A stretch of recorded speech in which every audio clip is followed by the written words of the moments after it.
Prepárate para adentrarte en un misterio milenario que desafía las creencias convencionales. En lo profundo de Turquía, una antigua Biblia ha emergido, sus páginas revelando secretos que desafían las narrativas establecidas por siglos. ¿Qué revelaciones aterradoras y reveladoras yacen en sus páginas? ¿Es posible que esta Biblia de hace 2000 años arroje luz sobre aspectos desconocidos de la vida de Jesús? La Iglesia la ocultó. La Biblia es el libro más vendido del mundo, aún en una contemporaneidad cada vez más secular y descreída. En este libro sagrado se encuentran las historias y bases filosóficas del cristianismo.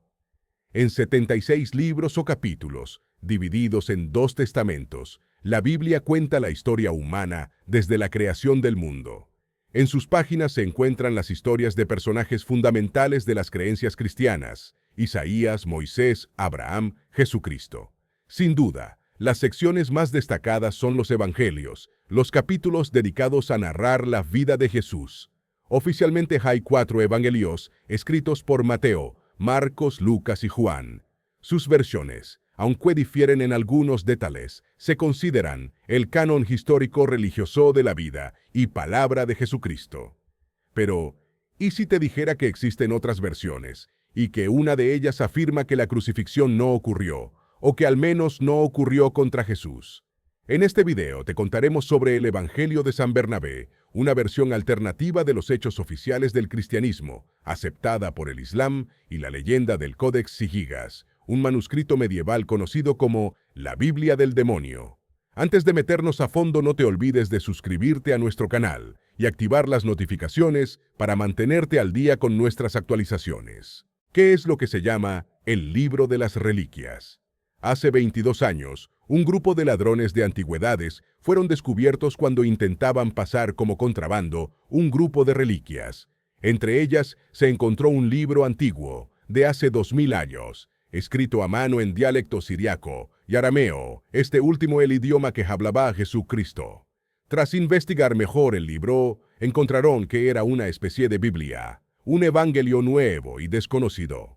Los evangelios que salen del canon cristiano se consideran apócrifos, que no tienen inspiración divina o que incluso son atribuidos falsamente a algún autor. Pese a ello, se estima que el libro vale unos $28 millones y se atribuye su autoría a San Bernabé, uno de los primeros discípulos cristianos en Jerusalén. San Bernabé, el judío chipriota. Bernabé es uno de los primeros cristianos mencionados en el Nuevo Testamento de la Biblia. Aparece en los Hechos de los Apóstoles y también en las epístolas de San Pablo. Judío nacido en Chipre, Bernabé es considerado un apóstol, aunque de menor rango que los 12 principales. Se le atribuye la autoría de la carta a los hebreos, aunque es más una conjetura que un hecho históricamente comprobado. Bernabé fue un colaborador cercano de San Pablo, que a veces se le identifica como primo de Marco el Evangelista. Bernabé era integrante de la naciente comunidad cristiana en Jerusalén. Es él quien presenta a Pablo con los apóstoles una vez que regresa de su conversión. Tuvo un papel muy importante en la prédica de la palabra de Cristo y la conversión de comunidades no judías en Antioquía, Jerusalén, Chipre y otras ciudades importantes. Era muy respetado por los apóstoles, quienes lo consideraban un buen hombre lleno de fe y del Espíritu Santo, según el libro de Hechos de los Apóstoles en la Biblia. Según la tradición apócrifa y no confirmada, Bernabé fue mártir, asesinado por un grupo de judíos en Siria, quienes lo enfrentaron mientras predicaba el Evangelio, lo torturaron y lo lapidaron. El Evangelio de Bernabé de hace 2000 años revela que Jesús no fue crucificado. El libro atribuido a San Bernabé es un evangelio apócrifo, es decir, que sale del canon oficial católico y presenta una versión alternativa de los hechos relacionados con Jesucristo. En este caso, la diferencia es particularmente amplia, pues el documento hallado afirma que Cristo no fue crucificado, lo cual contraviene toda la base de la religión católica. De acuerdo con la historia de este libro, Judas Iscariote fue crucificado en lugar de Jesucristo. De hecho, el texto ni siquiera considera a Cristo como el Hijo de Dios, y por ende, como parte de la Santísima Trinidad. De acuerdo con este evangelio, Jesús no fue más que un profeta que predicó la palabra de Dios. Curiosamente, el libro también acusa al apóstol Pablo de ser un impostor. Esto destaca considerando el cercano e importante papel que tuvo Bernabé en la vida de San Pablo. Para algunos, esta afirmación podría significar que el Evangelio de San Pablo, y por extensión, los otros 3 evangelios canónicos, fueron falsos, o al menos incluían mentiras. ¿Es este texto una acusación de que el apóstol Pablo forzó a San Bernabé a escribir una historia diferente a la real? Es imposible de saber en la actualidad, pero sin duda es interesante ver estas acusaciones, atribuidas a un cercano colaborador del apóstol. Además del cambio en la historia de la crucifixión, el Evangelio de Bernabé incluye una detallada descripción de la vida de Cristo. Desde la anunciación hecha por el arcángel Gabriel a la Virgen María, antes del nacimiento del Mesías.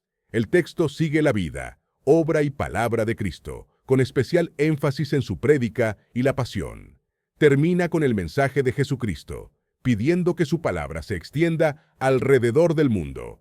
El Evangelio de Bernabé es tan extenso como los 4 evangelios canónicos combinados, tiene 222 capítulos y alrededor de 75.000 palabras. Combina elementos de las historias tradicionalmente aceptadas en el canon católico, como la Anunciación, la adoración de los magos, la masacre de los inocentes ordenada por el rey Herodes, la circuncisión de Jesús y el episodio de Cristo en el templo. Luego salta a la vida de Jesús, cuando ya tenía 30 años, la visita al Monte de los Olivos y la revelación del arcángel Gabriel. El texto confirma el nombramiento de 12 apóstoles e incluye enseñanzas atribuidas a Jesús que abarcan la vida de Abraham y el origen de la circuncisión. El texto también comprende una serie de parábolas, la proclamación de Jesús como Mesías, la confrontación con los fariseos por una mujer acusada de adulterio, la advertencia del arcángel Gabriel a la Virgen María sobre la inminente crucifixión de Cristo, el rol de Poncio Pilatos, la última cena, casi todos los hitos importantes del relato tradicional del cristianismo. De hecho, hasta se incluye la traición de Judas Iscariote a Jesús por 30 piezas de plata. La gran diferencia radica en que, según Bernabé, Dios ordena a los arcángeles Gabriel, Miguel, Rafael y Uriel salvar a Jesús, sacándolo por la ventana de la vivienda donde se encontraban todos y elevándose al cielo. Mientras tanto, el rostro y la voz de Judas cambian para aparecerse a los de Jesús. Judas regresa a casa y se sorprende al ver que lo reciben como si fuera Cristo. Es arrestado, se ordena su crucifixión y sus restos se llevan a la tumba de José de Arimatea. Jesús pide volver a ver a su madre y discípulos para contarles lo ocurrido, y en ese encuentro encomienda a Bernabé la escritura de los Hechos. El Evangelio culmina con los apóstoles dispersándose después de ver a Cristo, y este texto tiene, además, otra gran diferencia con los Evangelios canónicos. En 9 ocasiones menciona a Mahoma como el Mesías que seguirá a Cristo. Es esta una razón para que el mundo musulmán reconozca la validez de este texto. ¿Por qué el Islam se acepta al Evangelio de Bernabé y los cristianos no? Aunque es una religión diferente, el Islam acepta la existencia de Jesús como Mesías de los judíos, pero no de la humanidad entera. De hecho, las creencias islámicas se oponen a los relatos de los evangelios canónicos, especialmente la parte en que Jesús murió en la cruz para expiar todos los pecados humanos. Por eso nos sorprende saber que el mundo musulmán sí reconoce el Evangelio de Bernabé. Los 4 evangelios canónicos disputan y abiertamente contradicen el relato religioso del Islam y Mahoma, mientras que el Evangelio de Bernabé reconoce la existencia de Jesús, pero se ajusta mucho más a su visión religiosa y al relato histórico oficial. El debate sobre la autenticidad. Sin embargo, es probable que solo el mundo islámico tenga esta postura. Lo cierto es que, aunque suena interesante, todo parece indicar que el Evangelio de Bernabé no se sostiene históricamente ni con evidencia científica. Por años se ha debatido la autenticidad del texto. Incluso el Vaticano expresó interés en revisar esta versión de los eventos bíblicos. Sin embargo, el gobierno de Turquía, que actualmente posee el documento, ha rechazado las peticiones de revisión sin siquiera explicar los motivos. Los expertos que sí han tenido acceso al documento coinciden en decir que no es una estafa, no solo por estar escrito en siriaco, una lengua ya muerta y muy difícil de falsificar. también por la forma tradicional en la que está armado el libro. Todas las páginas están hechas de material animal y tienen un trazo manuscrito muy difícil de replicar. Pese a las opiniones de aquellos que han tenido acceso al libro, el consenso académico general es que este evangelio es un fraude. Para empezar, muchos estiman que fue creado en la Edad Media, entre los siglos XV y XVI, en lugar del siglo I, cuando vivió Bernabé. No hay ningún rastro histórico que demuestre su existencia previa a estos siglos. Además, este texto no es citado en ningún trabajo de ningún historiador, eclesiástico o cronista antiguo, ni en textos cristianos ni seculares. No hay evidencia de su existencia. De hecho, ni siquiera entre los primeros escritores islámicos se encuentran citas a este evangelio o alguna referencia de su existencia. Incluso si se quisiera creer que la Iglesia Católica suprimió este evangelio, sería bastante difícil de probar. El evangelio de Bernabé no es el único evangelio apócrifo que ha circulado. Muchas otras versiones se publicaron en los inicios de la era después de Cristo y sí han sido referencias de alguna forma en otros trabajos. Este silencio sobre el evangelio de Bernabé parece confirmar su inexistencia en la antigüedad, que es la leyenda del Codex Gigas. Y el evangelio de Bernabé no es el único texto apócrifo que ha llamado la atención en la historia. El Codex Gigas, también conocido como la Biblia del Diablo, es un documento misterioso, interesante y con su propia historia. El Codex Gigas es el manuscrito medieval más grande del mundo. Literalmente, mide 91 centímetros y medio de alto, 50 de ancho y casi 23 de profundidad. Pesa casi 75 kilogramos. En este enorme documento se incluyen diversos textos. Una Biblia entera escrita en latín.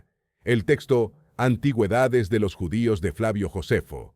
Otras obras de autores antiguos, además de capítulos que incluyen fórmulas mágicas, rituales e incluso un calendario. Se supone que el Codex Gigas contenía todo el conocimiento del mundo en un solo libro. A simple vista parece sencillo, un compendio de obras importantes. Sin embargo, este documento es un gran misterio. Para empezar, los expertos no tienen idea de cómo se compuso este libro. Por otro lado, está escrito de una forma muy consistente. Se ve igual, y la calidad del contenido es similar. Es decir, la conclusión oficial es que fue producto de un solo escribano. De hecho, su calidad y continuidad indican que fue un documento realizado en poco tiempo. El problema es precisamente que, según esos mismos especialistas, la idea de un manuscrito consistente, de calidad y rápido en su realización, era imposible de lograr. Para los expertos, hacer el Codex Gigas debió tomar unos 5 años de escritura constante para ser completado, pero en realidad, este proceso debió requerir al menos 25 años de trabajo, considerando las formas de la era medieval, limitaciones y costumbres del oficio. Pero el manuscrito no muestra ninguna señal de envejecimiento, cambio o estilo del escribano. El proceso de su creación es simplemente un misterio. El Codex Gigas data de los inicios del siglo XIII y se cree que fue realizado en el monasterio benedictino de Ponlassice, en Bohemia. Fue parte de la Biblioteca Imperial de Rodolfo II en Praga y que en 1648, durante la Guerra de los 30 Años, toda la colección fue tomada por el ejército sueco.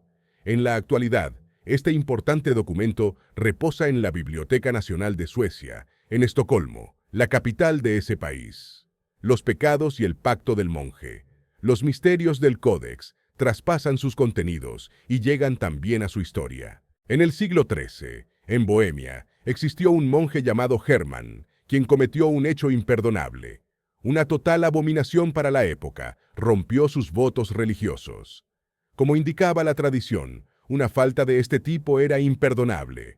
Así que fue sentenciado a muerte, y qué terrible muerte. El monje fue condenado a morir dentro de las paredes del palacio. Literalmente dentro de las paredes. Esta forma de ejecución se llamaba emparedamiento, y consistía en construir 4 paredes alrededor del culpable, aún vivo, quien permanecía encerrado entre los muros hasta alcanzar una lenta y agonizante muerte por inanición. Pero justo antes de poner el último ladrillo de su condena, el monje Hermann pidió piedad y misericordia. El abad le ofreció entonces un trato. El monje tendría que escribir un libro con todo el conocimiento del mundo y debía terminarlo en una sola noche. Aunque era una tarea imposible, Hermann no tenía opción. Era la única oportunidad para escapar de tan penosa condena. Esa noche ofreció su alma a cambio de terminar la tarea, y en la mañana presentó al abad la obra terminada. Salvó su vida. De acuerdo con algunos, puede haber una confirmación a esta leyenda en la firma de la obra, la cual se lee Hermannus Inclusus. Hermannus se traduce en Hermann, el nombre del monje. Incluso se en latín significa castigo o aislamiento voluntario, de forma que la firma puede confirmar la versión del castigo o plantear una alternativa, el monje voluntario y dedicado a su labor de manera voluntaria. En la Edad Media, era frecuente creer que escribir y reproducir textos sagrados era una forma de pagar por los pecados cometidos. Además, en medio de los contenidos se pueden hallar algunas confesiones. Un poco antes de la descripción del cielo, en el Codex Gigas, se pueden encontrar 5 páginas enteras escritas en mayúsculas, en las cuales se ruega por perdón y se describen a detalle los pecados cometidos. El Codex Gigas, además, es el único documento medieval que tiene una página entera con un retrato del demonio, el cual es representado en un paisaje vacío y atrapado entre 2 torres. El diablo es representado con cuernos rochos y 2 lenguas, y no viste nada más que un trozo de tela de Armino. Curiosamente solo la realeza vestía Armino en la época medieval, así que este detalle define al demonio como príncipe de las tinieblas.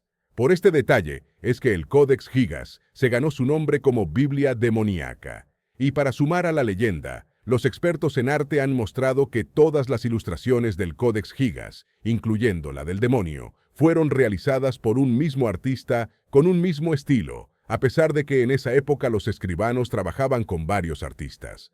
Además, el estilo y talento de este artista son particulares y reconocibles, y sin embargo, no se han encontrado otras obras con su estilo en la historia. Las 10 páginas faltantes del Códex. Llegamos entonces a otra leyenda alrededor del Codex Gigas. Quizá más curiosa, la maldición de la Biblia del Diablo. En 1477, el monasterio benedictino donde se creó el Códex enfrentaba problemas económicos. Los monjes no tuvieron otra opción más que vender el enorme manuscrito.